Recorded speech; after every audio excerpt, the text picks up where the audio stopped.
There's an interesting controversy pertaining to Al Hanissim, the tefillah that we say each day of Hanukkah in benching and in Shemona Esrei,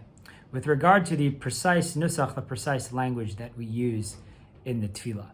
Some earlier versions, some earlier nuschot of the tefillah include not only hodah, not only language of acknowledgement and thanks for the military victory, but also language of bakasha, kashem sha'asita, just like you, God, performed miracles for our ancestors all those years ago, you should also continue to perform miracles for us today. The Shulchan Aruch in Siman Tafresh Pei Beis brings down the possibility of saying this nusach. Says we don't say it, although yesh omrim that you do say it, and at least in Ashkenazi circles, I believe in most Sephardic circles as well, the minhag is not to say this language of Bakasha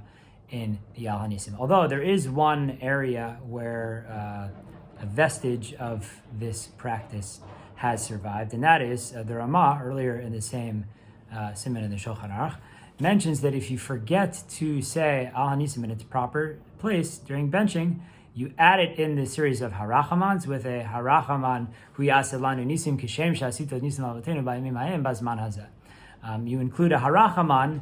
the language of which, like many of the other harachamans, is may you perform these miracles for us in the future. Now, of course, in the case of harachaman, it's easier to fit it into that section of benching by adopting similar language, but this is an example of this idea of Al Hanissim not only as a hoda'ah, but as a bakasha has survived. And despite the fact that our traditional nusach of Al Hanissim does not include this language typically, what can we draw from the idea, from the possibility that Al Hanissim is not only a hoda'ah, but also has aspects of bakasha, or can have aspects of Bakasha. The language of the Al Hanissim that we have focuses on the military victory.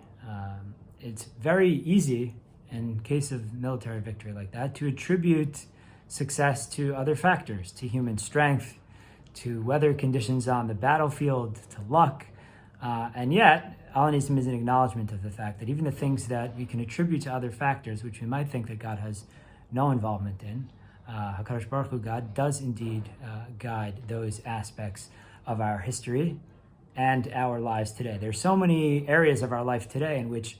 we don't necessarily think about the ways in which there is a divine hand, and we take those things for granted. And thinking about Al Hanissim not only as a hodah, but also as a bakasha, is an opportunity to reflect on all those areas in our lives where we don't acknowledge, or maybe we don't even recognize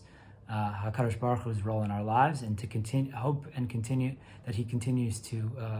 guide our lives with those hidden miracles. Happy Hanukkah, everyone.